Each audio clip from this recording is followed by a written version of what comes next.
अस्सलामुअलैकुम मेरे भाइयों, उम्मीद करता हूं कि आप सब लोग खैरियत से होंगे। आज की वीडियो में ना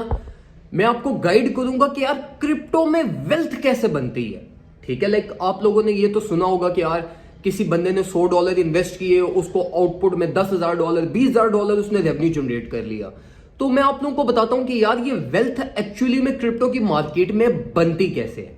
सबसे पहले तो चीज ये कि यार आप ट्रेडिंग और इन्वेस्टिंग में डिफरेंस को समझो। ट्रेडिंग वो होती है जो आप फ्यूचर्स वॉलेट में जाते हो, आप ट्रेड करते हो, स्पॉट में आप ट्रेड करते हो, आपने आज के दिन बाय किया, कल परसों आपने सेल किया, प्रॉफिट बनाए, मार्केट से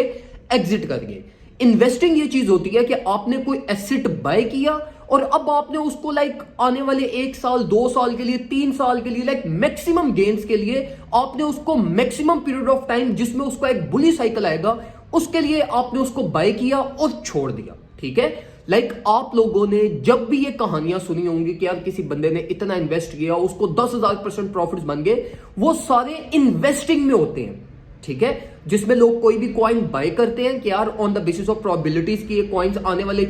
वाले 1 साल 2 साल में पंप करेगा और आपके लिए रेवेन्यू जनरेट करेगा। अब आप लोग पता क्या करते हो, आप लोग करते हो ट्रेडिंग, और ट्रेडिंग में भी आप लोग जाते हो फ्यूचर्स में, और फ्यूचर्स में आप कोशिश करते हो कि यार मैं वेल्थ जनरेट करूं। फ्यूचर्स ट्रेडिंग करते हुए या इवन स्पॉट एक्युमुलेशन और लाइक आप स्पॉट में भी ट्रेडिंग कर रहे हो, आप कभी भी वेल्थ जनरेट नहीं कर सकोगे। वेल्थ जनरेट करने का जो एक पॉसिबल वे होता है आपके पास वो ये होता है कि आइदर आप इन्वेस्टिंग करो लॉन्गर टाइम फ्रेम के लिए, अपने एसेट को छोड़ दो, या आप इतने एक्सपर्ट ट्रेडर हो, आपके पास इतना टेक्निकल एनालिसिस और इतने स्किल्स आपके पास हो कि यार आपको लाइक हर लेवल्स पे पता हो कि यार यहां पे बाय करूंगा, यहां पे सेल करूंगा, और आप कभी भी मार्केट में स्टक ना हो। तब आप रेवेन्यू जनरेट कर सकोगे, तब आप वेल्थ जनरेट कर सकोगे। वरना ट्रेडिंग करते हुए आपका 1 दिन अच्छा गुजरेगा, 2 दिन अच्छे गुजरेंगे, 3 दिन अच्छे गुजरेंगे, 4 दिन अच्छे गुजरेंगे, 5वें दिन वो सारा जितना आपने रेवेन्यू जनरेट किया होगा वो कहीं ना कहीं पे स्टक हो जाएगा या आप वो लॉस कर दोगे। अब मैं आप लोगों को गाइड करता हूं कि यार ये जो हम टेक्निकल एनालिस्ट होते हैं ना,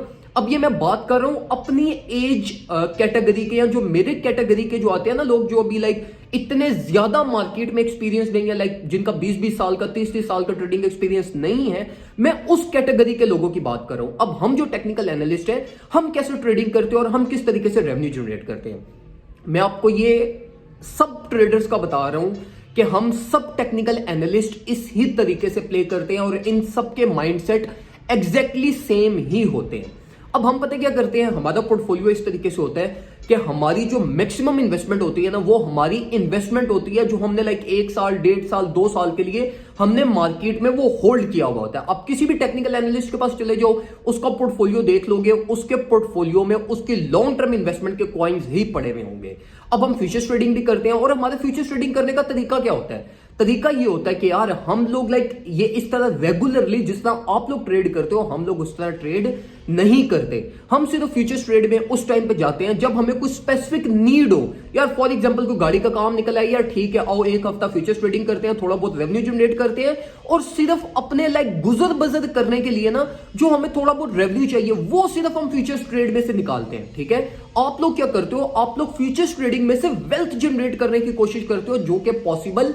नहीं है। तो ये चीज अपने माइंड में बिठाओ कि यार अपना एम क्लियर करो। ठीक है, आप लोग फ्यूचर्स ट्रेडिंग करते हुए कभी भी वेल्थ जनरेट नहीं कर सकोगे। फ्यूचर्स ट्रेडिंग आप सिर्फ कंफर्मेशंस पे करते हो, और सिर्फ वो इसलिए करते हो कि यार आपको अगर थोड़ा बहुत रेवेन्यू चाहिए, ठीक है, तो आप उसके लिए लाइक मार्केट में थोड़ी बहुत 3-5x लिवरेज यूज करते हुए आप थोड़ा बहुत मार्केट से कैपिटल निकाल लेते हो। ठीक है, लेकिन जो आपने मेजर वेल्थ बनानी है, जो आपने अगर आप सीरियसली चाहते हो कि आपने क्रिप्टो की मार्केट से रेवेन्यू जनरेट करना है, अमीर होना है, और लाइक आपने आने वाले 1-2 साल के बाद आपने अपनी लाइफ को इंप्रूव करना है, तो फिर आपको इन्वेस्टमेंट ही करनी पड़ेगी। फिर आप कभी भी फ्यूचर्स ट्रेडिंग करते हुए अगर आपका ये इरादा है कि मैं वेल्थ जनरेट कर सकूंगा या मैं अपने कोई मेजर लॉस को रिकवर कर सकूंगा, तो वो पॉसिबल नहीं है। अगर आपके पास कोई मेजर ट्रेडिंग स्किल्स, कोई मेजर स्ट्रेटजीज और आपको सारा टेक्निकल एनालिसिस, फंडामेंटल एनालिसिस, ये सारी चीजें अगर आपको नहीं आती होंगी, तो आप कहीं ना कहीं पे स्टक होगे, कहीं ना कहीं पे आप फंसोगे, और आपका जो रेवेन्यू, जो आपने प्रॉफिट्स भी बनाए होंगे, वो भी आपके मार्केट में स्टक हो जाएंगे। तो आपके पास 2 ऑप्शंस बचती हैं। एक ऑप्शन है कि आप लॉन्ग टर्म इन्वेस्टमेंट करो, ठीक है, और थोड़े बहुत लाइक 10% ऑफ योर पोर्टफोलियो से आप क्या करो, फ्यूचर्स ट्रेडिंग करो, वो भी उस टाइम पे जब आपको कोई जरूरत हो और जिस टाइम पे आपको मार्केट में कंफर्मेशंस मिल रही हो। और दूसरा तरीका यह है कि अगर आप मार्केट में वेल्थ जनरेट करना चाहते हो और आप रेगुलरली फ्यूचर्स ट्रेडिंग करना चाहते हो, तो आपका स्किल सेट इतना स्ट्रांग होना चाहिए कि आपको मार्केट के सारे मूव्स का पता चलता रहे, आपको फंडामेंटली मार्केट पता चलती रहे, टेक्निकली पता चलती रहे कि यार यहां से मेरा एक कंफर्म मूव है, यहां पे सेल करना मेरा कंफर्म मूव है, यहां से मुझे फिर दोबारा बाय अपॉर्चुनिटी मिलेगी, और आप कभी भी मार्केट में फिर स्टक ना हो। क्योंकि आप अगर क्रिप्टो की मार्केट में स्टक होते हो तो आप फिर पूरे पूरे साइकिल्स के लिए स्टक होते हो। तो यहां तो आइदर अपने स्किल सेट को बहुत ज्यादा इंप्रूव कर लो, और अगर आपका स्किल सेट नहीं है तो फिर आप अपनी 90% इन्वेस्टमेंट जो आपने मार्केट में कैपिटल देना है वो अपनी इन्वेस्टमेंट की तरफ जाओ, लॉन्ग टर्म होल्डिंग की तरफ जाओ, और जिसको आपने साइकिल टू साइकिल मार्केट में सेल करते रहना है। और जो बाकी सिर्फ 10% है उससे सिर्फ फ्यूचर्स ट्रेडिंग करो, और वो भी एक सेफ वे में ट्रेडिंग करो। क्योंकि मार्केट में बहुत बड़ी बड़ी वेल्स हैं, बहुत बड़े बड़े ट्रेडर्स हैं, बहुत बड़े बड़े एक्सपीरियंस लोग बैठे हुए हैं जो चाहते ही ये हैं कि आप मार्केट में अपना मैक्सिमम कैपिटल फ्यूचर्स वॉलेट में लाओ, आप गलत डिसीजंस लो, क्योंकि आपका लॉस होगा तो उन लोगों का प्रॉफिट बनेगा। तो ये चीज अपने माइंड में रखते हुए ट्रेडिंग करना, इंशाल्लाह आपको रेवेन्यू भी मिलेगा, आपको मजा भी आएगा, और आपका ये जो मेंटली डिप्रेशन, टेंशन, ये सारी चीजें जो होती हैं ये आपकी मिनिमम से मिनिमम होती जाएंगी। तो ये कुछ इंफॉर्मेशन मैं आपसे शेयर करना चाहता था। वीडियो पसंद आई हो, वीडियो को लाजमी लाइक कीजिएगा, अपने दोस्तों के साथ शेयर कीजिएगा, और दुआ में मुझे लाजमी याद रखिएगा। अपना ख्याल रखिए। अल्लाह हाफ़िज़।